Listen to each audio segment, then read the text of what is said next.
And now I would like to have our first co-instructor, Dr. CHAITRA JAYADEV, who is the head of Vitro-Retina Department in Narayan Netralaya. She would be talking about resurrecting the fitness in a surgeon. Over to you, ma'am.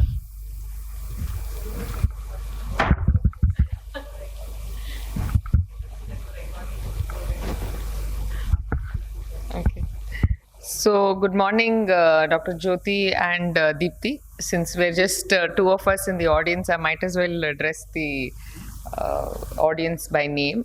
So, I think both of you are quite aware of this talk, Resurrecting the Fitness in a Surgeon. I'll just go briefly as to what I do. The intention of, I think, fitness for us is to picture ourselves healthy for the longest time possible.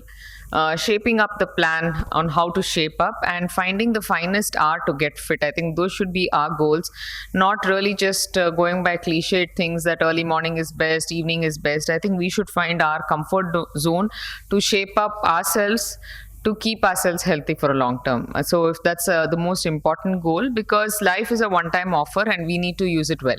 It's not like, this buy one get one offers that we keep getting all the time. We just have one life. Let's use it well. Well, our careers are in full bloom. We are very busy. Our kids are all growing up. Some of them are even taking entrances now. And we have a hospital or a household to manage. Like Deepthi, for example, doesn't only need to run her household. She needs to run a hospital herself and then again take care of her extended family. So I think that's very, very important. In between all that we need to find time. And we all agree that life is so challenging and so demanding that we may not really have the time because we're very, very busy.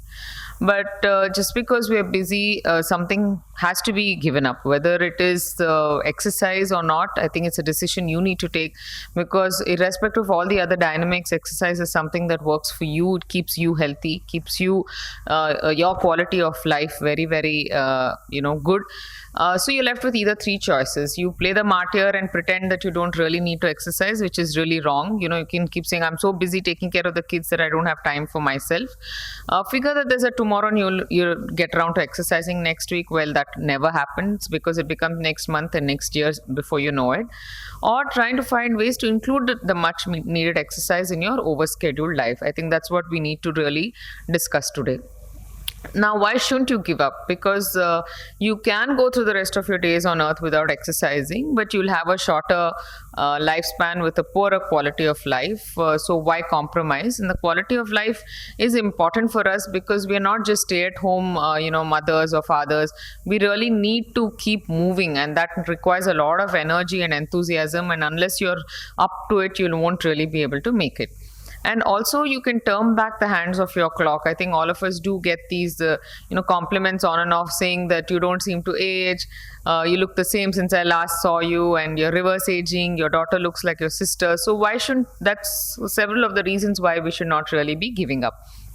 And of course, there are several benefits of exercising. I think as doctors, we're all very aware of it and not going to go into the detail. But I think the most difficult thing is to start. And then once you start, the hardest thing is to stop, because at one point of time you become so keyed into going to work out on a daily basis that you don't want to stop, and you find ways to skirt around your social commitments to ensure that you fit in a little bit of workout. So how to begin is like you make a commitment. It's very simple. It's whether it's 5 minutes a day or for 5 days a week, it's extremely simple to make that commitment. And once you start and you start seeing the benefits of even that 5 minutes, you're going to want to keep increasing it, maybe 15 minutes, and then you go for half an hour. And then it's there in your system, and that's most important. And why do people stop? Why you need to have a little bit more patience? Because the results are not immediate. You need to give it some time, because we're all so used to things happening instantly in this world that we want results also to be instant, but it doesn't happen because it's taken us some amount of time to get to that point, where we are now going to put in more effort. So give it time. It takes about 4 weeks for you to see that your body is changing, about 8 weeks for your friends and family to realize, and it's about 12 weeks for the rest of the world.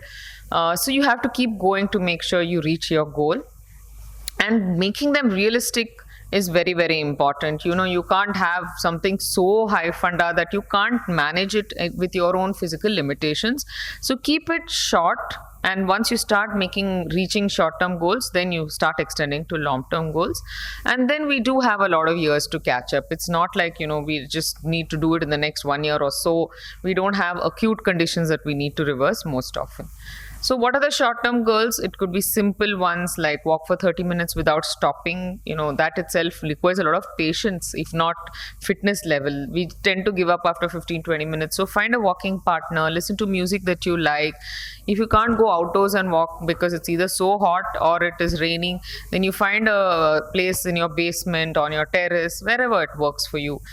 Then move it to 1 hour without stopping. Or it could be another short-term goal of losing 2 kilos. Say just before AIOC, I had a goal that, I want to get into that particular dress or that particular sari I wanted to wear for one of the talks. So, have these goals so that you can manage to reach them in target time. And quit smoking. I think that's, if any of y'all are smokers, that's a very, very important thing that adds to overall poor health. Drink lesser alcohol. I know it's difficult to do these things in short term. So have small goals and then improve on them. Of course, long-term goals could be that you exercise consistently for the next 1 year, lose 5 and then 10 kilos if that's your target, drop dress sizes, get into your favorite dress again, run that 10-kilometer race, lower your blood pressures, play a parent and child tournament. The one doctor that I know who's done that is Dr. Barunai. He got so fit that he and his son and his daughter played doubles. So it's so nice to be able to play a tournament with your own child. Find the local hill.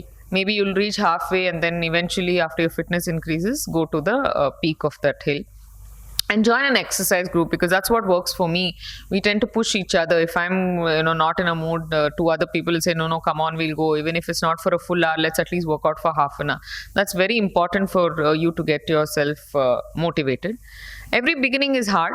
It's not necessarily that you'll be able to do it in full, not only because it's in the mental game, but also because you're going to have aches and pains. It's not like the minute you start, you're going to become so fit that the next day from 5 kilos, you'll go to a 10-kilo dumbbell. It doesn't work like that. Make small beginnings and steady beginnings. I think that's very, very important. Maintain it for several months and then you can always scale up. So these are simple ways on how, but try to put in a little bit every day. I think that's most important. Now, be realistic. It means if you have to visit every morning to your club, make that commitment. 30-minute walk during a lunch break. I don't think any of us have these luxuries, but we can still try sometimes. This is what I was saying. So you can get a stationary bike.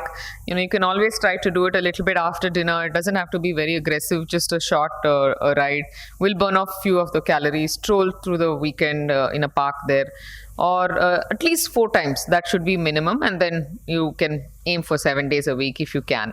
But I still feel an ideal time is 4 to 5 days a week, not longer than that, because your body needs some time to recover from the small strains that it would have happened during your workout periods.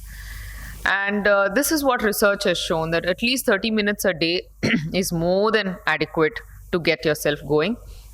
And when you work intensely twice a week, it also helps. And thrice is nice. If you can manage, 3 to 4 sessions will greatly improve. And then 5 to 6, move up your fitness level in ways that appear to be revolutionary. So this is how 30 minutes, 5 to 6 periods, more than adequate. Right? Change your habits. I think that's important because you can't really want to be yourself and still make a change. So make small changes. If it's about getting 15 minutes earlier or sleeping a little bit later or, wearing shoes and walking, we're just not used to it, some of us. And find the right time. Any time is a good time. Some say early, some say late. Well, whatever works for you is the best time to exercise. And staying consistent. I think that's again very important, especially when you're in a physical workout schedule, because it sets you back. The minute you take a long extended break, it sets you back, and to get back into that mode is quite difficult. So be specific, be measurable, be attainable, be recordable and timely or tangible. I think that's a smart way to get moving and get fit. make that investment. So these are some of the places where I have invested in gyms. I've invested in dumbbells. These are all my personal dumbbells. Sometimes you don't get that particular weight that you want, so I've bought a couple of dumbbells. These are all friends. I have people ranging there from inching closer to 60 to probably some who are 16. So they are all the ones who keep you motivated. And make your spouse a partner. So this is my husband and mine workout day on a Valentine's Day. Is like, bring your spouse to workout day, and this is how he was. So you see, there is a difference when you put it together. You can see the difference in how we have started coming down to now.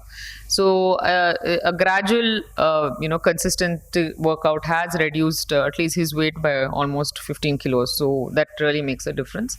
And then get your children motivated right from the very beginning. So some of them were during COVID, where we used to put the cult workout and the kids used to work out at home, and then we used to take them to the gym and both of us go. So they at least get into that mindset that, working out is not a strange thing. And then there are no excuses. This is when I went for a short fellowship to the US, an ICO fellowship. I enrolled in a local gym there. So this was like a cross racial group where you can see extreme difference in our fitness levels. Some of them are so good, it's unbelievable. So, and stay focused. You need to strike a balance, so you keep at it. I think that's about it. So these are some points on how you have a solution for every excuse. It's quite a long list, so I'm not going to go into that. So this was when they asked different specialists. The ophthalmologist said moderate and regular walks, healthy minds lead to a healthy body. So they asked each one of the specialists. Anyways, it's never too late. Let's make a strong beginning. I'm sure it's going to make wonders to us.